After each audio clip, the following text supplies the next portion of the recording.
ഏറ്റവും പ്രചാരം നേടിക്കൊണ്ടിരിക്കുന്ന ഒരു നോവലാണ് എന്റെ കയ്യിലുള്ളത്, വാൻ ഗോഗിന്റെ കാമുകി. വായനക്കാരായിട്ടുള്ള പ്രേക്ഷകർ ഒരു പക്ഷേ വായിച്ചു കഴിഞ്ഞിട്ടുള്ള ഒരു ബുക്കാകാം. ഇന്ന് ഇതിന്റെ നോവലിസ്റ്റായ, കഥാകൃത്തായ, അതോടൊപ്പം തന്നെ ഒരു റേഡിയോ അവതാരകൻ കൂടിയാണ് കേട്ടോ ഇദ്ദേഹം. ജേക്കബ് എബ്രഹാം സാറാണ് നമ്മളോടൊപ്പം മോർണിംഗ് വൈബ്സിൽ അതിഥിയായിട്ട് ചേരുന്നത്. Welcome to the show sir. നമസ്കാരം. Good morning. Good morning. Good morning. എന്തൊക്കെയുണ്ട്? സുഖമായിട്ടിരിക്കുന്നു. എന്തായാലും ഈസ്റ്ററിന്റെ ഒരു വേളയിലാണ് നമ്മൾ സംസാരിക്കുന്നത്. അതിലൊരു സന്തോഷമുണ്ട്. നാളെ ഈസ്റ്റർ ആണ്. ധാരാളം ഉയർത്തെഴുന്നേൽക്കുന്ന ധാരാളം പ്രതീക്ഷകളുടെ ഒരു സന്ദേശമായിട്ടാണ് ഈസ്റ്റർ എത്തുന്നത്. അതുപോലെ തന്നെ എന്റെ എഴുത്തിലും ഈ നോവൽ ഒരു ഉയർത്തെഴുന്നേൽപ്പാണ്. വാൻ ഗോഗിന്റെ കാമുകി വലിയൊരു പ്രതീക്ഷ തരുന്ന ഒരു പുസ്തകമാണ് അല്ലെ നമ്മുടെ മോർണിംഗ്. അപ്പൊ നമുക്കിങ്ങനെ കുറച്ച് സാഹിത്യമൊക്കെ പറഞ്ഞ് വിശേഷങ്ങളൊക്കെ കേട്ട് ഒരു എഴുത്തുകാരന്റെ ജീവിതത്തിലൂടെ നമുക്ക് അങ്ങ് സഞ്ചരിക്കാം. ഈ വാൻ ഗോഗിന്റെ കാമുകി ഒരു വർഷം കൊണ്ട് 4ാം പതിപ്പിലേക്ക് കടക്കുകയാണ്. അത്രത്തോളം പ്രചാരം നേടിയിട്ടുണ്ട്. ഈ ഒരു വർഷത്തിൽ 4ാം പതിപ്പിലേക്ക് എന്ന് പറയുമ്പോൾ അത്രത്തോളം വായനക്കാരുണ്ട്. അതോടൊപ്പം ഈ DC ബുക്സിന്റെ റൊമാൻസ് ഫിക്ഷൻ മത്സരത്തിൽ സമ്മാനം കിട്ടിയ ബുക്കാണ്. അപ്പം എങ്ങനെയാണ് നമ്മുടെ ഈ വാൻ ഗോഗ്, വിൻസെന്റ് വാൻ ഗോഗിനെ എല്ലാവർക്കും അറിയാം, പ്രേക്ഷകർക്ക് ലോകപ്രശസ്തനായ ചിത്രകാരനാണ്. അദ്ദേഹത്തിന്റെ ജീവിത കഥയെ ആസ്പദമാക്കിയാണോ അതോ പൂർണ്ണമായും എഴുത്തുകാരന്റെ ഭാവന മാത്രമാണോ? രണ്ട് രീതിയിലുണ്ട്. ഒന്നെന്ന് പറയുന്നത് വിൻസെന്റ് വാൻ ഗോഗ് എന്ന് പറയുന്ന ചിത്രകാരൻ ഇന്നും നമുക്കറിയാം, ഇന്ന് ഫേസ്ബുക്കിലും അല്ലെങ്കിൽ സോഷ്യൽ മീഡിയ ഗ്രൂപ്പുകളിൽ ഏറ്റവും കൂടുതൽ ചർച്ച ചെയ്യപ്പെടുന്ന ചിത്രകാരനാണ് അദ്ദേഹം. 39ാമത്തെ വയസ്സിൽ ആത്മഹത്യ ചെയ്ത ഒരു ചിത്രകാരനാണ്. ഉന്മാദം ബാധിച്ച് ആത്മഹത്യ ചെയ്ത വളരെ ഏറ്റവും ഇന്നും ചർച്ച ചെയ്യപ്പെടുന്ന ചിത്രകാരനാണ്. അദ്ദേഹത്തിന്റെ ജീവിതത്തില് അദ്ദേഹത്തിന് ഒരിക്കലും സാധിക്കാൻ പറ്റാഞ്ഞത് പ്രണയത്തിന് വേണ്ടിയുള്ള ദാഹമായിരുന്നു ഒരു കലാകാരനെ സംബന്ധിച്ചുള്ള ഏറ്റവും വളരെ ശക്തമായിട്ടുള്ളത്. പ്രണയം തന്നെയാണ് നമ്മുടെ എഴുത്തിലായാലും ചിത്രകലയിലായാലും എല്ലാത്തിനും ഒരു പ്രധാന ഘടകം. ഒരു അദ്ദേഹത്തിന്റെ ഒരു തേഴ്സ്റ്റ് അതിനോടുള്ള, പക്ഷെ സഫലമാകാത്ത നിരവധി പ്രണയങ്ങളുടെ ഒരു ദുഃഖപുത്രനായിരുന്നു വാൻ ഗോഗ്. അദ്ദേഹം തന്റെ പല കാമുകിമാരോടും അദ്ദേഹം പ്രണയം പറഞ്ഞെങ്കിൽ അവരൊക്കെ നിരസിക്കുകയാണ് ചെയ്തത്. അദ്ദേഹം കുറെ കാലം ഒരു മോഡലും അതുപോലെ തന്നെ പ്രോസ്റ്റിറ്റ്യൂട്ടുമായ ക്ലാസിന മരിന ഹൂർണിക് എന്ന് പറയുന്ന ഒരു മോഡലായിരുന്നു. അതോടൊപ്പം തന്നെ ഒരു പ്രോസ്റ്റിറ്റ്യൂട്ടായിട്ടും ജീവിച്ചിരുന്ന ഒരു സ്ത്രീയാണ്.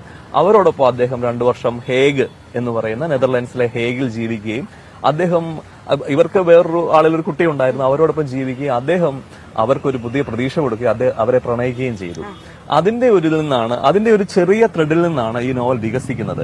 ഈ ഒരു ചെറിയ ത്രെഡ് ഒഴിച്ചാൽ, ചരിത്രത്തിലുള്ള വാൻ ഗോഗിന്റെ ജീവിതത്തിലുള്ള ഈ ത്രെഡ് ഒഴിച്ചാൽ ബാക്കിയെല്ലാം തന്നെ എഴുത്തുകാരന്റെ ഭാവനയിൽ വിരിഞ്ഞ ഒരു നോവലാണ്. ഈ പ്രണയ നോവൽ ഇത് ആദ്യത്തെയാണോ? ഇത് എന്റെ ആദ്യത്തെ പ്രണയ നോവൽ. ഞാൻ പ്രണയം ധാരാളം എഴുതിയിട്ടുണ്ടെങ്കിൽ പോലും ഇത് DC ബുക്സ് ഒരു റൊമാൻസ് ഫിക്ഷൻ മത്സരം നടത്തിയിരുന്നു എഴുത്തുകാർക്ക് വേണ്ടി, പുതിയ എഴുത്തുകാരെ കണ്ടെത്താനും സ്ഥിരമായിട്ട് എഴുതുന്നവർക്ക് എഴുതാനും വേണ്ടി. അങ്ങനെ ഈ മത്സരത്തിലേക്ക് കോവിഡ് സമയത്താണ്, നമ്മുടെ 1ാമത്തെ കോവിഡ് സമയത്താണ് ഞാൻ ഈ നോവൽ എഴുതി തുടങ്ങുന്നത്.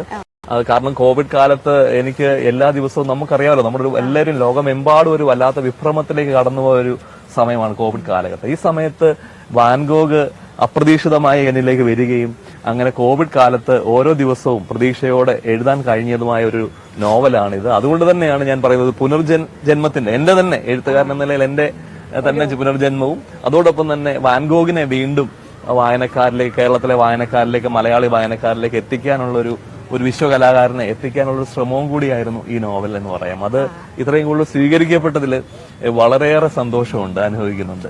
അതെ അതെ. ഈ എഴുത്തിന്റെ വഴിയിലേക്ക് എത്തപ്പെടുന്നത് എങ്ങനെയാണ്? ശരിക്കും പറഞ്ഞ ഞാൻ തുടക്കത്തിൽ സൂചിപ്പിച്ചിരുന്നു, അദ്ദേഹം റേഡിയോ അവതാരകനാണ്. എനിക്ക് തോന്നുന്നു ക്ലബ് എഫ്എമ്മിലുണ്ടായിരുന്നു, ആകാശവാണിയിലുണ്ടായിരുന്നു. ഇപ്പൊ ഞാൻ മലയാള മിഷൻ എന്ന് പറയുന്ന മലയാള ഭാഷയ്ക്ക് വേണ്ടി പ്രവർത്തിക്കുന്ന സാംസ്കാരിക ഹെഡാണ്. അതിന്റെ റേഡിയോ മലയാളത്തിന്റെ റേഡിയോ ഹെഡായിട്ട് ജോലി ചെയ്യാണ്. അപ്പം അവിടെ നിന്നും ഈ സാഹിത്യത്തിലേക്കുള്ള ഒരു യാത്ര എങ്ങനെയായിരുന്നു? ശരിക്കും പറഞ്ഞാല് ഞാൻ പത്തനംതിട്ട ജില്ലയിലെ നെല്ലിക്കാല ഗ്രാമത്തിൽ വെള്ളപ്പാറ എന്ന സ്ഥലത്താണ് എന്റെ സ്വദേശം, എന്റെ ഗ്രാമം അവിടെയാണ്. അപ്പൊ ഈ സമയത്ത് കുട്ടിക്കാലത്തൊക്കെ ഒരിക്കലും നമ്മൾ വളരെ കളർഫുൾ ആയ ഒരു ബാല്യമായിരുന്നു. ഇന്നത്തെ പോലെ ഒരു കുട്ടികൾ മൊബൈലുമായിട്ട് ഇരിക്കുന്ന ഒരു ബാല്യമല്ലായിരുന്നു. നമ്മൾ തുള്ളിച്ചാടി നടക്കുകയും കളിക്കുകയും ഒക്കെ ചെയ്യുന്ന ഒരു വളരെ കളർഫുൾ ആയ നല്ല രസകരമായ നല്ല പ്രകൃതി ഭംഗി, മലനിരകൾ. എന്റെ വീട് തന്നെ ഒരു 3 മലയുടെ ഇടയ്ക്കിരിക്കുന്ന ഒരു മലയിലാണ് എന്റെ വീട് ഇരിക്കുന്നത്. അപ്പൊ അത് വീട്ടില് ഞാൻ പലപ്പോഴും എന്റെ കഥകളിലൊക്കെ ധാരാളം എഴുതിയിട്ടുണ്ട്. അപ്പൊ ഈ സമയത്തൊക്കെ ഞാനൊരു പ്രീ ഡിഗ്രി സമയത്തൊക്കെ ആയപ്പോഴത്തേക്കാണ്, പ്രീ ഡിഗ്രി പഠിച്ച ഒരാളാണ് ഞാൻ. അവസാനത്തെ പ്രീ ഡിഗ്രി, ഇപ്പൊ +2 ആണല്ലോ, അവസാനത്തെ പ്രീ ഡിഗ്രി എനിക്ക് കഴിഞ്ഞിട്ട് ഒരു പ്രീ ഡിഗ്രി ബാച്ചിലർ ഉണ്ടായിരുന്നു. അതിനുശേഷമാണ് +2 വരുന്നത്. അപ്പൊ ഈ സമയത്ത് ആണ്, പ്രീ ഡിഗ്രി സമയത്താണ് ധാരാളം വായിക്കുമായിരുന്നു ഞാൻ. ഞങ്ങളുടെ ഗ്രാമത്തിൽ വായനശാലയൊന്നും ഇല്ല, എങ്കിൽ പോലും ദൂരെയുള്ള സ്ഥലങ്ങളിലൊക്കെ പോയി പുസ്തകം എടുത്ത് വായിക്കുകയും അങ്ങനെ ഇപ്പം നമ്മള് പല എഴുത്തുകാരുടെ ബഷീർ, MD, M. മുകുന്ദൻ തുടങ്ങിയ OV വിജയൻ തുടങ്ങിയ പല എഴുത്തുകാരെയും വായിക്കുക. ഇതുപോലെയൊക്കെ എനിക്ക് എഴുതിയാൽ നമ്മളിലേക്ക് വായനയാണല്ലോ ഒരാളെ എഴുത്തിലേക്ക് നയിക്കുന്നത്. അങ്ങനെ വായനയിൽ നിന്നാണ് ആദ്യത്തെ എഴുത്തുണ്ടാവുന്നത്. അപ്പൊ അതോടൊപ്പം തന്നെ ഞാൻ പ്രീ ഡിഗ്രി കഴിഞ്ഞ് കുഞ്ഞു കുഞ്ഞു കഥകളൊക്കെ എഴുതുന്നുണ്ട്. അത് ചെറിയ ചെറിയ മാഗസിനിലൊക്കെ ചെറുകഥകളിലാണ് തുടക്കം. അപ്പം ഡിഗ്രി സെക്കൻഡ് ഇയർ പഠിക്കുമ്പോൾ ഇതുപോലെ മുട്ടത്തൂർക്കി കലാലയ കഥ അവാർഡ് എന്ന് പറഞ്ഞിട്ടൊരു കേരളത്തിലെ വിഖ്യാതമായ ഒരു അവാർഡുണ്ട്. മുട്ടത്തൂർക്കി എന്ന എഴുത്തുകാരന്റെ പേരുള്ള അവാർഡാണ്. അതിന് നോവലിന് ഒരു അവാർഡും ചെറുകഥയ്ക്ക് ഒരു അവാർഡും കൊടുക്കും. അതിന് ഞാൻ എന്റെ നകുലൻ കരുണാകരന്റെ പാസ്പോർട്ട് സൈസ് തലയും ഒരു ഫോട്ടോഗ്രാഫറുടെ മുറിയും എന്ന് പറയുന്ന കഥ ക്യാമ്പസിൽ നിന്ന് ഡിഗ്രി 2ാം വർഷം കോഴഞ്ചേരി സെന്റ് തോമസ് കോളേജിലാണ് ഞാൻ പഠിച്ചത്. അവിടെ നിന്ന് അയച്ചു കൊടുത്തു. അതിന് അവാർഡ് കിട്ടി. ചന്ദ്രമതി ടീച്ചറൊക്കെ ഉൾപ്പെടുന്ന, നമ്മുടെ ചന്ദ്രമതി എഴുത്തുകാരി ഉൾപ്പെടുന്നൊക്കെ ഒരു ജഡ്ജസ് ആയിരുന്നു അതിന് മാർക്ക് ഇട്ടത്. അപ്പൊ അതിന് അവാർഡ് കിട്ടുകയും അതിന് നോവലിൽ നിന്ന് അവാർഡ് കിട്ടിയത് പ്രശസ്തനായ എഴുത്തുകാരൻ പുനത്തിൽ കുഞ്ഞബ്ദുള്ളൊക്കെ ആയിരുന്നു. അദ്ദേഹത്തിനാണ് സ്മാരകശിലകൾ എന്ന നോവലിന് അവാർഡ് കിട്ടി. എനിക്ക് ഈ ചെറുകഥയ്ക്ക് അവാർഡ് കിട്ടി. അപ്പൊ അത് എഴുത്തിലൊരു വലിയ മുന്നോട്ട് പോകുന്നത് അവാർഡുകളുടെ ഒരു തുടക്കം അതായിരുന്നു. അതായിരുന്നു തുടക്കം. പിന്നീടാണ് എന്റെ എഴുത്ത് ജീവിതത്തെ തന്നെ മാറ്റിമറിച്ച കേരളത്തിലെ പല എഴുത്തുകാരും പല വായനക്കാരും തിരിച്ചറിയാൻ കഴിഞ്ഞ മാതൃഭൂമി ആഴ്ചപ്പതിപ്പിലെ വിഷുപ്പതിപ്പില് ഞാൻ MA പഠിക്കുമ്പോൾ MA ഇംഗ്ലീഷിന് പഠിക്കുമ്പോൾ എനിക്ക് കഥയ്ക്ക് 1ാം സമ്മാനം കിട്ടി. തോക്ക് എന്നൊരു ചെറുകഥയ്ക്കാണ്. എനിക്ക് തോന്നുന്നു തോക്കാണ് ഈ ഒരു എഴുത്ത് ജീവിതത്തിൽ വലിയൊരു വഴിത്തിരിവ്. അതൊരു വളരെ ടേണിംഗ് ബ്രേക്ക് ആണ്. എനിക്ക് തോന്നുന്നു നമ്മൾ ശ്രദ്ധിച്ചറിയാം, മലയാളത്തിലെ പ്രധാനപ്പെട്ട എഴുത്തുകാർക്കെല്ലാം കിട്ടിയിട്ടുള്ള പ്രധാനപ്പെട്ട അവാർഡുകൾ ഒന്നാണിത്. ഈ മാതൃഭൂമി ആഴ്ചപ്പതിപ്പിന്റെ ഈ വിഷുപ്പതിപ്പ് കഥാമത്സരത്തിലെ സമ്മാനം ഇന്നും അത് വലിയ ഒരു ഈ സാഹിത്യ ലോകത്തിൽ സെലിബ്രേറ്റഡ് അവാർഡായിട്ടാണ് കാണുന്നത്. ഇപ്പോൾ ഉദാഹരണം NS മാധവൻ, അതുപോലെ തന്നെ S. ഹരീഷ് തുടങ്ങി നിരവധി എഴുത്തുകാർക്ക്, ഐമനും ജോൺ തുടങ്ങി പ്രശസ്തരായ നിരവധി എഴുത്തുകാർക്ക് ഈ സമ്മാനം ലഭിച്ചിട്ടുണ്ട്. അപ്പൊ അവരുടെ കണ്ണിയില് എനിക്കും 2001 ആണ് ഈ സമ്മാനം, ഈ മാതൃഭൂമിയുടെ ഈ സമ്മാനം കിട്ടുന്നത്. കോളേജിൽ പഠിച്ചുകൊണ്ടിരുന്ന MA ഞാൻ ഫസ്റ്റ് ഇയർ പഠിക്കുന്ന സമയത്താണ് ഇത് കിട്ടുന്നത്. ഈ ക്യാമ്പസ് കാലത്തെ ആ ഒരു എഴുത്തൊക്കെ എങ്ങനെയാണ്? അത് എനിക്ക് തോന്നുന്നു ഇന്ന് നമുക്ക് ക്യാമ്പസുകളിൽ സോഷ്യൽ മീഡിയയുടെ കടന്നുവരവ് വളരെ പോസിറ്റീവായിട്ടാണ് ഞാൻ സോഷ്യൽ മീഡിയ കാണുന്ന ഒരാളാണ് ഞാൻ എഴുത്തുകാരൻ നിലയിൽ. പക്ഷെ ഈ സോഷ്യൽ മീഡിയ വന്നതോടുകൂടി ആളുകളുടെ താല്പര്യം കുറച്ച് വിഷ്വൽ സെൻട്രിക് ആയല്ലോ. നമ്മൾ ദൃശ്യപരതയാണ്. ഇപ്പം പോസ്റ്റ് ഇടുന്നു, ഫോട്ടോ ഇടുന്നു, റീൽസ് ഇടുന്നു. പക്ഷെ അന്ന് ഞാൻ പഠിച്ചത് ക്യാമ്പസ് കാലം എന്ന് പറഞ്ഞാൽ 98 തൊട്ട് ഒരു 2002, 2003 വരെയാണ്. 2003 ഞാൻ ജേർണലിസം തിരുവനന്തപുരത്ത് പഠിക്കുന്നത്. ഈ സമയത്ത് ഈ സോഷ്യൽ മീഡിയ ഒന്നും നമുക്ക് അങ്ങനെ അത്ര വന്നിട്ടില്ല. അത് വന്നിട്ടേ ഇല്ല. ഓർക്കുട്ടൊക്കെ പിന്നീടാണ് വരുന്നത്. ഓർക്കുട്ടാണല്ലോ അതിന്റെ തുടക്കം. അപ്പം ഈ സമയത്ത് ക്യാമ്പസിലൊക്കെ നിറയെ വായന ഉണ്ടായിരുന്നു. എഴുത്തുകാരാവാൻ വേണ്ടി കുട്ടികൾക്ക് ഭയങ്കര താല്പര്യമായിരുന്നു. ഈ സാഹിത്യോത്സവങ്ങൾ ഉണ്ടായിരുന്നു. അപ്പം ഈ ഞാനൊരു പത്തനംതിട്ടയിലെ റിലേറ്റീവ്ലി നമുക്ക് കുറച്ചുകൂടെ ഉള്ളിൽ നിൽക്കുന്ന ഒരു സ്ഥലമാണ്, അറിയാമല്ലോ. അപ്പൊ അവിടെയും നമ്മൾ ഇതുപോലെ എഴുതാനൊക്കെ ആഗ്രഹിക്കുന്ന ഒരുപറ്റം ചെറുപ്പക്കാര്, ഒരുപറ്റം സ്റ്റുഡൻസ് നമ്മളുണ്ടായിരുന്നു. അപ്പൊ അവരുടെ കൂടെയൊക്കെ സംസാരിക്കുക, അങ്ങനെ നമ്മൾ എഴുതി തുടങ്ങുകയൊക്കെ ചെയ്തപ്പം അത് അവിടെയാണ് ക്യാമ്പസ് വളരെ വൈബ്രന്റ് ആയിരുന്നു. ആ കാലഘട്ടങ്ങളിൽ വളരെ വൈബ്രന്റ് ആയ സാഹിത്യം എഴുതുകയൊക്കെ ചെയ്യുന്നത്. എനിക്കൊന്ന് ഇന്ന് നിൽക്കുന്ന പ്രധാനപ്പെട്ട മാധ്യമ പ്രവർത്തകര്, അതോടൊപ്പം തന്നെ എഴുത്തുകാര്, വിവിധ മേഖലയിൽ പ്രവർത്തിക്കുന്നവരൊക്കെ തന്നെ ആ കാലഘട്ടത്തിലുള്ള ഒരു ക്യാമ്പസ് ലൈഫ് എൻജോയ് ചെയ്തിട്ടുള്ളവരാണ്. അപ്പൊ അവിടെ ഇന്നത്തെ കാലഘട്ടത്തിൽ നിന്നൊരു വ്യത്യാസം എന്ന് പറയുന്നത്, അന്ന് എനിക്കൊന്ന് എഴുത്തുകാര് ക്യാമ്പസിൽ കൂടുതൽ സെലിബ്രേറ്റ് ചെയ്യപ്പെടുന്ന ഒരു കാലം കൂടിയാണ്. ഇന്നത് ഞാൻ പറഞ്ഞല്ലോ, ഇപ്പൊ ഇത് ഈ മാറ്റം കാലഘട്ടത്തിന്റെ മാറ്റമാണ്. ആ മാറ്റത്തെ ഒരിക്കലും ഞാൻ അതിനെ നെഗറ്റീവായിട്ട് പറയുന്ന ഒരാളല്ല. കാരണം സോഷ്യൽ മീഡിയയെ വലിയ ഇതിനോട് കാണുന്ന ഒരാളാണ് ഞാൻ. കാരണം അതൊരു വലിയ സാധ്യതയാണ്. പക്ഷേ നമ്മൾ ഇന്ന് ഞാൻ പറഞ്ഞല്ലോ വിഷ്വൽ സെൻട്രിക് ആയി. നമ്മുടെ നറേഷനും നമ്മുടെ ചിന്തകളും എല്ലാം ദൃശ്യപരതയിലേക്ക് മനുഷ്യനെത്തി. ഈ ടെക്സ്റ്റ് എന്നുള്ള സാധനം, ഈ വായിക്കുക, വളരെ അതിപ്പോ ഉണ്ടാവുന്നുണ്ട്. ഇപ്പം വളരെ ട്രെൻഡായിട്ട് അത് തിരിച്ചു വരുന്നുണ്ട്. വായന തിരിച്ചു വരുന്നു. ഇപ്പം തന്നെ 2 ചെറുപ്പക്കാരുടെ പുസ്തകം വളരെയേറെ ചർച്ച ചെയ്യപ്പെടുന്നു. ഇപ്പം റാം കെയർ ഓഫ് ആനന്ദി ആയാലും, ഇപ്പം നിമ്ന വിജയുടെ ഏറ്റവും പ്രിയപ്പെട്ട എന്നോടുള്ള പുസ്തകം, ഇത്തരം നോവലുകളൊക്കെ വീണ്ടും ഈ ഇൻസ്റ്റാഗ്രാം തലമുറയെ എഴുത്തിലേക്കും വായനയിലേക്കും തിരിച്ചു കൊണ്ടിരുന്നുണ്ട്. അത് വളരെ പോസിറ്റീവ് ഒരു കാര്യമായിട്ട് കാണുന്ന ഒരു എഴുത്തുകാരനാണ് ഞാൻ. ഈ പുതിയ തലമുറയിലെ എഴുത്തുകാരെ കുറിച്ച് ഞാൻ സാറിനെ സൂചിപ്പിച്ചല്ലോ, ഞാനത് ചോദിക്കാനിരിക്കുകയായിരുന്നു. ഈ 2 ബുക്കുകളും വായിച്ചപ്പോൾ ഉണ്ടായ പുതിയ അനുഭവം എന്താണ്? തീർച്ചയായിട്ടും ഇത് എനിക്ക് തോന്നുന്നത് വളരെ പോസിറ്റീവായ ഒരു അനുഭവമായിട്ടാണ് ഞാൻ കാണുന്നത്. കാരണം ഇത് ലോകമെമ്പാടും ഈ പബ്ലിഷിംഗില് അല്ലെങ്കിൽ പ്രസാധന രംഗത്ത് സമാന്തരമായ ആളുകൾക്ക് നമുക്കറിയാലോ ചോയ്സ് ആണ്. നമ്മുടെ തെരഞ്ഞെടുപ്പിന് ഒരുപാട് അവസരങ്ങളുണ്ട്. പണ്ടൊരു കാലത്ത് ഇത് മാത്രമാണ് സാഹിത്യം എന്ന് പറഞ്ഞ് കള്ളിയിട്ട് വെക്കുന്നത് എനിക്ക് താല്പര്യമില്ല. ഇത് വായനാസുഖം പകരുന്ന, ഇന്ന് നമുക്കറിയാം അമേരിക്കൻ ലിറ്ററേച്ചറിൽ കൊള്ളിൻ ഹൂവർ എന്ന് പറയുന്ന ഒരു എഴുത്തുകാരിയുണ്ട്. ഈ എഴുത്തുകാരുടെ ടോപ്പ് ചാർട്ടിൽ അവരുടെ 10 പുസ്തകമാണ് ടോപ്പ് ചാർട്ടിൽ വന്നത്. 1, 2, 3, 4 എന്ന് പറഞ്ഞിട്ട് അവരുടെ 10 പുസ്തകം. അതിനെ അതിശയിപ്പിച്ചാണ് ഒരു കാര്യം. കാരണം അവര് എന്നാൽ ഒരു ക്ലാസിക് റൈറ്റർ അല്ല, അവര് ജനപ്രിയ എഴുത്തുകാരിയാണ്. അതുപോലെ ജനപ്രിയ സാഹിത്യവും നല്ല ക്ലാസിക് കണ്ടന്റ് ഉള്ള വളരെ മൂല്യവത്തായ സാഹിത്യവും നമുക്ക് വേണം. ഇപ്പൊ നമുക്ക് ആടുജീവിതവും വേണം, പുഷ്പ 2 വേണം, പുഷ്പ സിനിമ വേണം, അത് രണ്ട് ചോയ്സ് ആണ്. അപ്പൊ അതുപോലെ ഇവിടെ വായനക്കാരെ തിരിച്ചു കൊണ്ടുവരാൻ ഇത്തരം പുസ്തകങ്ങൾ, ഈ ചെറുപ്പക്കാരുടെ പുസ്തകങ്ങൾക്ക് കഴിയുന്നു എന്നുള്ളത് വലിയൊരു കാര്യം. കാരണം നമ്മൾക്കറിയാം, ഇപ്പൊ ഹാരി പോട്ടർ എന്ന് പറയുന്ന നോവൽ വന്നപ്പോൾ ലോകം മുഴുവൻ പുസ്തകശാലകളിലേക്ക് പോയി ക്യൂ നിന്നു. അതുപോലെ തന്നെ ഈ പുസ്തകശാലയിലേക്ക് ഈ പുസ്തകം നിരക്കി ആളുകൾ വരുന്നു. പുതിയ കുട്ടികൾ ഈ പുസ്തകം വായിക്കുന്നു, വായന മറന്നുപോയൊരു തലമുറ വീണ്ടും വായിക്കുന്നു. ഇതൊക്കെ വലിയ വിപ്ലവമാണ്. അതിനെ വളരെ പോസിറ്റീവായിട്ട്, പ്രത്യേകിച്ചും ഇവരുടെ രണ്ടുപേരുടെയും, നമ്മുടെ അഖിൽ പി ധർമ്മജന്റെയും ഈ നിമ്ന വിജയ് എന്ന് പറയുന്ന കുട്ടിയുടെയും പുസ്തകത്തെ വളരെ ആഹ്ലാദപൂർവ്വം, 2 പുസ്തകം ഞാൻ വായിച്ചതാണ്, വായിച്ചുകൊണ്ടിരിക്കുന്ന പല പുസ്തകങ്ങൾ വായിക്കുന്നുണ്ട്. ഇവരുടെ ഞാനതിനെ പറ്റി പോസ്റ്റ് ഒക്കെ ചെയ്തിരുന്നു. അവരുടെ എഴുത്തിന്റെ ശൈലിയെ സാർ ഒന്ന് വിശകലനം ചെയ്യുകയാണെങ്കിൽ ഈ ന്യൂ ജനറേഷൻ കൂടുതലായിട്ട് അല്ല, അത് തന്നെ ഞാൻ പറയാറുണ്ട്. ഇപ്പം റാം കെയർ ഓഫ് ആനന്ദി എന്ന് പറയുന്ന നോവൽ അഖിൽ പറയുന്നത് ഇതൊരു സിനിമാറ്റിക് നോവലാണെന്ന് പറഞ്ഞുകൊണ്ടാണ് ആമുഖത്തിൽ തന്നെ അദ്ദേഹം അത് പറയുന്നുണ്ട്. അപ്പൊ ഇതുപോലെ ഇത് കാണാൻ കഴിയുന്ന പുതിയ കാലത്തെ പ്രതിസന്ധികളെ ഞാൻ ഉൾപ്പെടെയുള്ള എഴുത്തുകാർ അഭിമുഖീകരിക്കുന്നില്ല എന്ന് എനിക്ക് പലപ്പോഴും തോന്നിയിട്ടുണ്ട്. അത് യാഥാർത്ഥ്യമാണ്. കാരണം 30 വയസ്സിന് താഴെയുള്ള വായിക്കുന്ന നമ്മുടെ മലയാളികളായ കുട്ടികളെ പലപ്പോഴും, മലയാളി വായനക്കാരെ നമ്മുടെ എഴുത്തുകാർ അഡ്രസ് ചെയ്യുന്നില്ല. അത് വലിയൊരു യാഥാർത്ഥ്യമാണ്. അതിനെ കൃത്യമായിട്ട് ഈ 2 എഴുത്തുകാർ അഡ്രസ് ചെയ്യുന്നുണ്ട്. ഇവർ മാത്രമല്ല, പുതിയ എഴുത്തുകാർ ഇതിനെ അഡ്രസ് ചെയ്യുന്നുണ്ട്.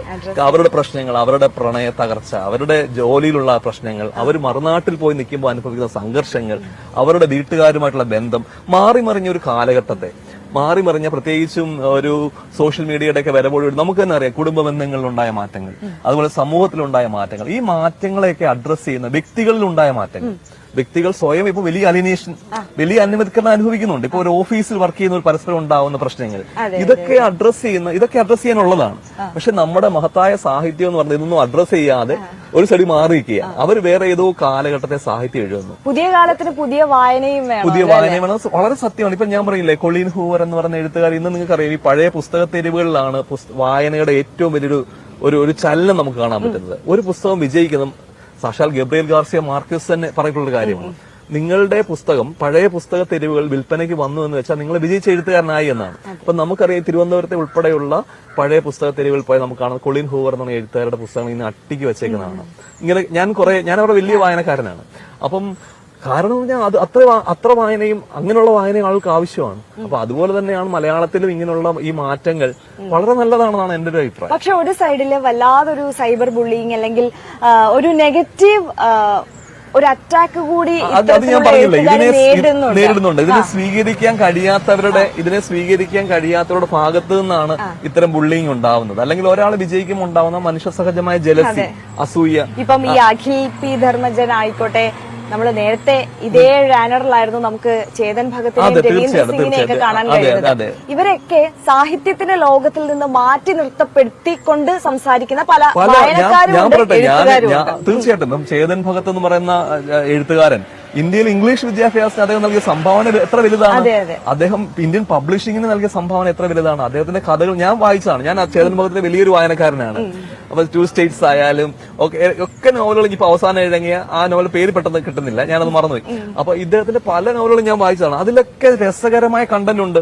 അതൊരു IT ജനറേഷന്, IT തലമുറയ്ക്ക്, അല്ലെങ്കിൽ ഒരു നഗര കേന്ദ്രീകൃതമായ വായനക്കാർക്ക്, വായനക്കാർ പലതരം ഉണ്ടല്ലോ. സിറ്റി സെൻട്രിക് ആയ നിങ്ങളിപ്പോ നമ്മുടെ വിഷ്വൽ മീഡിയയിൽ വർക്ക് ചെയ്യുന്നവർക്കും നമ്മൾ ടാർഗറ്റ് എന്ന് പറയുന്ന ഒരു ഗ്രൂപ്പിനെ നമ്മൾ അഡ്രസ് ചെയ്യാറുണ്ട്. എന്ന് പറയുന്ന പോലെ നഗര കേന്ദ്രീകൃത വായന, അർബൻ ജനറേഷനെ ഏറ്റവും കൂടുതൽ അപ്രോച്ച് ചെയ്ത് എഴുത്തുകാരൻ ഇപ്പൊ അമീഷ് ത്രിപാഠി. അമീഷ് എഴുതുന്ന പുരാണമാണ്, പുരാണത്തിലെ കഥകളാണ് എഴുതുന്നത്. അപ്പൊ ആനന്ദ നീലകണ്ഠൻ, ഇവരൊക്കെ എഴുതുന്ന പുരാണമാണ്. പുരാണം പോലും എക്സൈറ്റിംഗ് ആയിട്ട് കണ്ടന്റ് ആയിട്ട് അവതരിപ്പിക്കാൻ പറ്റുന്ന എഴുത്ത്. അപ്പൊ ഞാൻ പറഞ്ഞല്ലോ, ഈ വ്യത്യസ്തതകളാണ് പുതിയ എഴുത്തുകാരുടെ ചലഞ്ചും സാധ്യതയും. വ്യത്യസ്തമായ വായനക്കാരെ നമ്മൾ ഓരോ കാര്യം ആലോചിച്ച് നോക്കിയാൽ 3 കോടി ജനങ്ങളുണ്ട് കേരളത്തിൽ. ഈ 3 കോടി ജനങ്ങളില് ഏറ്റവും വിജയിച്ച നോവൽ പോലും വിറ്റുപോകുന്ന 2 ലക്ഷമാണ്. അപ്പൊ എത്ര മൈന്യൂട്ടാണ് വായനക്കാരെന്നുള്ളത് നമുക്ക് തിരിച്ചറിയണം. ഇതിന് പുറത്തൊരു വലിയ സമൂഹം കിടക്കുകയാണ്. ഈ 2 കോടി 98 ലക്ഷം പേര് പുറത്താണ്. ഞാൻ പറഞ്ഞു മനസ്സിലാവുന്നുണ്ടല്ലോ. ഈ പുറത്തുള്ള എഴുത്തുകാരെ പുറത്തുള്ള വായനക്കാരെ നമ്മളിലേക്ക് കൊണ്ടുവരിക എന്നുള്ളതാണ് എഴുത്തുകാരന്റെ ധർമ്മം. അതിന് ഇത്തരം വളരെ ജനപ്രിയമായ വായനയ്ക്ക് സഹായിക്കുന്നുണ്ട്. അവര് ഇപ്പം ജനപ്രിയ നോവലുകൾ വായിച്ചു വരുന്ന ഒരാൾ തീർച്ചയായിട്ടും വളരെ സീരിയസ് ആയിട്ടുള്ള മറ്റൊരു നോവലിലേക്ക് അവർ എത്തിപ്പെടാം. ഈ പുതിയ തലമുറ അഡ്രസ് ചെയ്യുമ്പോൾ ഏറ്റവും പ്രധാനമായിട്ടും ഈ എഴുത്തുകാരൊക്കെ ശ്രദ്ധിച്ച ഒരു കാര്യം എന്ന് പറഞ്ഞാൽ സിമ്പിൾ ലാംഗ്വേജ് ആണെന്ന് എനിക്ക് തോന്നി. കാരണം ഒരുപാട് തിരക്കുകൾക്കിടയിൽ ഒരു അല്പസമയം എടുത്തിട്ടായിരിക്കും ഇപ്പോ ആളുകൾ വായിക്കുന്നത്, വായിക്കാൻ ഇഷ്ടമുള്ള ആളുകൾ. അപ്പം അവർക്ക് പെട്ടെന്ന് അത്, പ്രത്യേകിച്ച് യുവതലമുറയ്ക്ക് അത് പെട്ടെന്ന് മനസ്സിലാക്കാൻ കഴിയണം. തീർച്ചയായിട്ടും. അല്ല, ഇതിന്റെ നോവല് തന്നെ നമുക്കറിയാം. ഇപ്പം ഞാനൊരു ലോക സാഹിത്യം ധാരാളം വായിക്കുന്ന ഒരാളാണ്. കാരണം മറ്റു രാജ്യങ്ങളെ പബ്ലിഷിങ്ങിനെ വളരെ ശ്രദ്ധയോടെ നോക്കുന്ന ഒരാളാണ്. ഈ രീതിയിൽ നോക്കുമ്പോൾ ബീച്ച് നോവൽ എന്നൊരു കാറ്റഗറി ഉണ്ട്, എയർപോർട്ട് നോവൽ എന്നൊരു കാറ്റഗറി ഉണ്ട്. എയർപോർട്ടിൽ നമ്മൾ കാത്തിരിക്കുമ്പോൾ 2 മണിക്കൂർ കൊണ്ട്, ഇത് പലരും മലയാളത്തിലെ നിരൂപകർ അതിനെ ട്രാഷ് എന്ന് വിളിക്കാം, പക്ഷെ ഇത് 2 മണിക്കൂർ കൊണ്ട് ഒരാൾക്ക് എൻജോയ്മെന്റ് കൊടുക്കുന്നുണ്ട്. അയാളുടെ എന്തായാലും റിട്ടേൺ വേർഡല്ലേ, അക്ഷരങ്ങളിലേക്കല്ലേ ഒരാൾ പോകുന്നത്. അത് വളരെ പോസിറ്റീവായ കാര്യമല്ലേ. കാരണം ഇത്തരം നോവലുകൾ എഴുതുന്ന ധാരാളം, ഇപ്പം സിഡ്നി ഷെൽഡന്റെ നോവലുകളുണ്ട്. അതോടൊപ്പം തന്നെ ഇപ്പം ധാരാളം നോവലുകൾ ഇപ്പം ഇങ്ങനെ നമ്മൾ 1 മണിക്കൂറത്തെ വായന കൊണ്ട് തീർന്നു പോകുന്ന, അപ്പൊ ഒരാൾക്കൊരു വായിച്ചതിന്റെ ഫീലിംഗ് കിട്ടും, ഒരു പുസ്തകം തീർത്തു എന്നൊരു ആശ്വാസം കിട്ടും. അതൊരു വല്ലാത്ത ആത്മസംതൃപ്തിയാണ്. തീർച്ചയായിട്ടും. അതെ. അപ്പം സാറിന്റെ ഒരു കീ എന്ന് പറയുന്നതും ഈ സിമ്പിൾ ലാംഗ്വേജ് ആണ്. മനഃപൂർവ്വമായി ചൂസ് ചെയ്തതാണോ? ഞാൻ ഒരു കാലത്ത് ഇതുപോലെ, അത് വളരെ നല്ലൊരു ചോദ്യമാണ്. ഒരു കാലത്ത് ഞാൻ ഈ സാഹിത്യത്തിലെ ദുരൂഹമേറിയ പദങ്ങളും വാക്കുകളും ഉപയോഗിച്ച് ഞാൻ എഴുതി തുടങ്ങിയ കാലത്തൊക്കെ, അത് നമ്മുടെ മുന്നിലുള്ള മാതൃക എന്നുള്ളത് O V Vijayan, M Mukundan തുടങ്ങിയ വലിയ എഴുത്തുകാരാണ്. അവരൊക്കെ വലിയ, ഇപ്പം അതിൽ നിന്ന് നമ്മൾ തിരിച്ചു വരുമ്പം പിന്നീടാണ് ഞാൻ എം ഡി സാറിനെ, നമ്മുടെ ഏറ്റവും വലിയ എഴുത്തുകാരനെ എം ഡി വാസുദേവൻ സാറിനെ, നായർ സാറിനെ നമ്മൾ അഡ്രസ് നേരത്തെ വായിക്കുന്നുണ്ട്. അദ്ദേഹത്തിന്റെ ഭാഷ നോക്കൂ, എത്ര ലളിതമാണ്, എത്ര സിമ്പിളായ കാര്യങ്ങളാണ് അദ്ദേഹം പറയുന്നത്. അദ്ദേഹം വലിയ മഹാലോകങ്ങൾ എം ഡി വാസുദേവൻ നായർ ഉണ്ടാക്കിയത്, എം ഡി സാർ ഉണ്ടാക്കിയത് ഈ ഒരു ലളിതമായ ഭാഷ വെച്ചാണ്. എനിക്ക് തോന്നുന്നത് കഥയാണ് ഏറ്റവും വലുത് ഭാഷയേക്കാൾ. കാരണം കഥയാണ് നിങ്ങൾക്ക് പറയാനുള്ള കമ്പല്ലിംഗ് സ്റ്റോറി. നിങ്ങൾക്ക് പറയാൻ ആർക്കും പറ്റാത്തൊരു കഥയുണ്ടെങ്കിൽ കഥയ്ക്കകത്താണ് കാര്യമുള്ളത്. ഭാഷ വെറും ആടയാഭരണം മാത്രമാണ്. നമ്മൾ ഇടുന്ന ഡ്രസ്സോ നമ്മുടെ മേക്കപ്പോ ഒക്കെ പോലെ, പക്ഷെ നമ്മുടെ കണ്ടന്റ് ഉള്ളിലാണ്. ഞാൻ ഈ സീരിയസ് ലിറ്ററേച്ചർ ആണ് എഴുതിക്കൊണ്ടിരിക്കുന്നത്. അതിന്റെ ഭാഗത്ത് നിൽക്കാനാണ് ജനപ്രിയ സാഹിത്യം. ഇപ്പൊ ഇതിലെനിക്കൊന്ന് ഈ വാൻ ഗോഗിന്റെ കാമുകി മാത്രമാണ് എന്റെ നോവലുകളിൽ ഇപ്പം ഈ 4ാം പതിപ്പായി അത്ര എത്തി നിൽക്കുന്നത്. അപ്പൊ ഞാനും ഈ ഞാൻ പറഞ്ഞല്ലോ, ഈ വായനക്കാരുടെ കാര്യം പറഞ്ഞ പോലെ നമ്മൾ ഇതിന്റെ എഴുത്തിന്റെ വൈവിധ്യത്തെ ഉൾക്കൊള്ളുന്ന ഒരാളാണ് ഞാൻ. പക്ഷെ എന്റെ എഴുത്ത്, ഞാൻ എഴുതാൻ ആഗ്രഹിക്കുന്നത് കുറച്ചുകൂടെ സോൾഫുൾ ആയ, വളരെ ഡീപ്പായിട്ടുള്ള കണ്ടന്റ് ആണ് എന്നുള്ള, ഡീപ്പായ കാര്യങ്ങളാണ്, കഥകളാണ്, നോവലുകളാണെന്നുള്ളതാണ്. ഈ വാൻ ഗോഗിന്റെ കാമുകി ഈ 4ാം പതിപ്പിലേക്ക് എത്തി നിൽക്കുമ്പോൾ താങ്കൾക്ക് തരുന്ന ഒരു പ്രചോദനം എന്താണ്? ശരിക്കും പറഞ്ഞാൽ ഈ മത്സരത്തിന്, ഞാൻ പറഞ്ഞല്ലോ, ഇതൊരു DC ബുക്സിന്റെ റൊമാൻസ് ഫിക്ഷൻ മത്സരത്തിന്റെ ഭാഗമായി അവർ തിരഞ്ഞെടുത്തൊരു പുസ്തകമാണ്. അപ്പൊ ഈ ഒരു പുസ്തകത്തിലേക്ക് വരുമ്പം, എഴുതി ഇത് അയക്കുമ്പം എനിക്ക് ഒട്ടും പ്രതീക്ഷയില്ലായിരുന്നു. എഴുതി ഇത് അയച്ചു. ഞാൻ പറഞ്ഞില്ലേ, കോവിഡ് കാലത്ത് നമ്മൾ ഓരോ ദിവസത്തെയും കടത്തിവിടാൻ വേണ്ടി, നമ്മൾ ലോകം വല്ലാത്ത നിരാശയിലേക്ക് പോയൊരു കാലമാണ്. ഓരോ ദിവസത്തെയും കടത്തിവിടാൻ വേണ്ടി ഞാൻ എഴുതിയൊരു പ്രവർത്തനമായിരുന്നു ഈ നോവൽ എന്നുള്ളത്. അപ്പൊ അതിന്റെ ഒരു പ്രതീക്ഷ ഈ നോവൽ തന്നു എന്നുള്ളതാണ് വാസ്തവം. ഇതിപ്പം എനിക്ക് എല്ലാ ദിവസവും ഒരാളെങ്കിലും ലോകത്തിന്റെ പല ഭാഗത്ത് നിന്ന്, അല്ലെങ്കിൽ കേരളത്തിൽ നിന്ന്, ഇന്ത്യക്കുള്ളിൽ നിന്നൊക്കെ എനിക്കൊരു പോസ്റ്റ് അയച്ചു തരാറുണ്ട്. അവർ ആ ഫോട്ടോ, ഇപ്പൊ ഈ പുസ്തകമായിരിക്കുന്ന ഫോട്ടോയോ അവരത് വായിച്ചതിന്റെ കുറിപ്പുകളോ, ധാരാളം പേര് അവർ വോളണ്ടറി ആയിട്ട് തന്നെ, അവർ സ്വയം തന്നെ ഫേസ്ബുക്കിലും അതുപോലെ സോഷ്യൽ മാധ്യമങ്ങളിലൊക്കെ അവർ റീൽസ് ഇടുന്നു, അവർ ഇതിനെ പറ്റി എഴുതുന്നു, ടാഗ് ചെയ്യുന്നു. അതൊരു വലിയ സന്തോഷമല്ലേ ഒരു എഴുത്തുകാരനെ സംബന്ധിച്ചോളം. എനിക്ക് തോന്നുന്നു സോഷ്യൽ മീഡിയയെ, ഞാൻ മുമ്പ് പറഞ്ഞ പോലെ, സോഷ്യൽ മീഡിയ വളരെ പുൽകുന്ന ഒരാളാണ് ഞാൻ. കാരണം സോഷ്യൽ മീഡിയ നമുക്ക് തരുന്ന ഒരു ഇടമാണല്ലോ, ആർക്കും എഴുതാതില്ല. അതിൽ നിങ്ങളെ ഒരു എഡിറ്ററും തടയില്ല, ഒരു ആളും അവസരം തരാതിരിക്കുന്നില്ല. അതുകൊണ്ട് ഈ സോഷ്യൽ മീഡിയ ഈ പുസ്തകത്തിന്റെ വിജയത്തിന് ഒരു സഹായിച്ചിട്ടുള്ളതാണ് വാസ്തവം. അതെ, ഈ എഴുത്ത് കംപ്ലീറ്റ് ആയിട്ട് ഒരു പ്രൊഫഷനായിട്ട് എടുത്തിട്ടുള്ള ആളല്ല എന്ന് നമുക്കറിയാം. നമ്മൾ തുടക്കത്തിൽ അത് സൂചിപ്പിക്കുകയും ചെയ്തു സാറിന്റെ പ്രൊഫഷൻ എന്താണെന്നുള്ളത്. അപ്പം ഈ എഴുതാൻ വേണ്ടി എഴുതാറുണ്ടോ, അതോ മനസ്സിൽ എന്തെങ്കിലും ഇങ്ങനെ തട്ടുമ്പോഴാണോ എഴുതുന്നത്? വളരെ നല്ലൊരു ചോദ്യമാണ് ചോദിച്ചത്. കാരണം എന്ന് വെച്ചാൽ രണ്ടുതരം എഴുത്തുകാരുണ്ടെന്ന് ഞാൻ വിശ്വസിക്കുന്നു. രണ്ടുതരം എഴുത്തുകാർ, ഞാനൊരു കാലഘട്ടത്തിൽ റൈറ്റേഴ്സ് ബ്ലോക്കിൽ പെട്ട ഒരാളാണ്. അതെ, 10 വർഷത്തോളം ഒരു എനിക്കൊന്നും എഴുതാൻ പറ്റാത്ത കാലഘട്ടം ഉണ്ടായിരുന്നു. ഞാൻ ഒരു കാലത്ത് വിചാരിച്ചിരുന്നത് എഴുത്തെന്ന് പറഞ്ഞ ഈ പറഞ്ഞ പോലെ ഉള്ളിൽ നിന്നൊരു പ്രചോദനം വരുമ്പം മാത്രം ചെയ്യേണ്ട കാര്യമാണ്.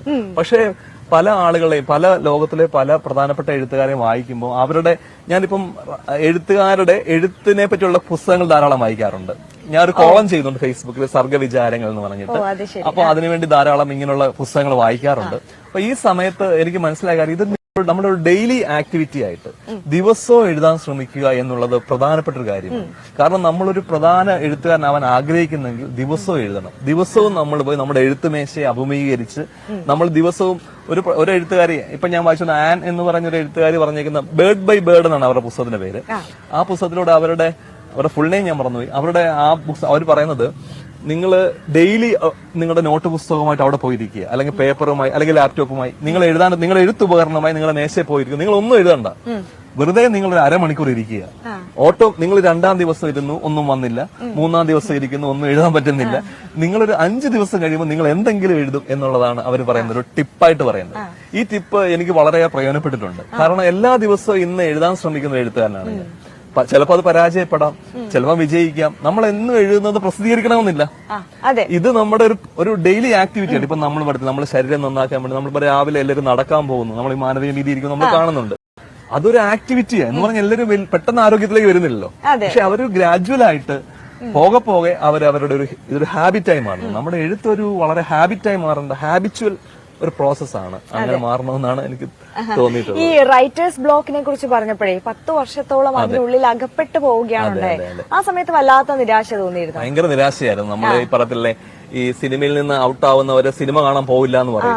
ഈ പാട്ടുകാരൻ പാട്ട് പാടാൻ ആഗ്രഹിച്ച ആള് ഇങ്ങനെയുള്ള പാട്ടുകാരെ കാണാൻ പോവില്ല എന്ന് പറഞ്ഞ പോലെ ഞാൻ ഇതുപോലെ ആ സമയത്ത് ഭയങ്കര നിരാശയായിരുന്നു. എനിക്കൊരു സുപ്രഭാതത്തിൽ എന്റെ എഴുത്ത് വറ്റിപ്പോവുകയായിരുന്നു. സ്വയം ഒരു എന്തുകൊണ്ടായിരിക്കും അങ്ങനെ സംഭവിച്ചത്? എനിക്ക് അത് വിശ്വസിക്കാൻ പറ്റില്ല. എങ്ങനെ ആയിരിക്കും ഒരു വിശ്വസിക്കാൻ പറ്റുന്നില്ല. എം കൃഷ്ണൻ നായർ എന്ന് പറയുന്ന കേരളത്തിലെ പ്രധാനപ്പെട്ട ഒരു ലിറ്റററി ക്രിട്ടിക് ആയിട്ടുള്ള സാഹിത്യഭാരബലം എഴുതുന്ന അദ്ദേഹം ഉൾപ്പെടെയുള്ളവർ അദ്ദേഹത്തിന്റെ കോളത്തിൽ എന്റെ 4 തവണ എന്റെ പേര് പറഞ്ഞിട്ടുള്ള എഴുത്തുകാരനാണ് ഞാൻ. എല്ലാവരും വലിയ ഇതായിട്ട് സാഹിത്യ ലോകത്ത് വലിയൊരു മെറിറ്റ് ആയിട്ട് കാണുന്ന ഒരു കാര്യമാണ്.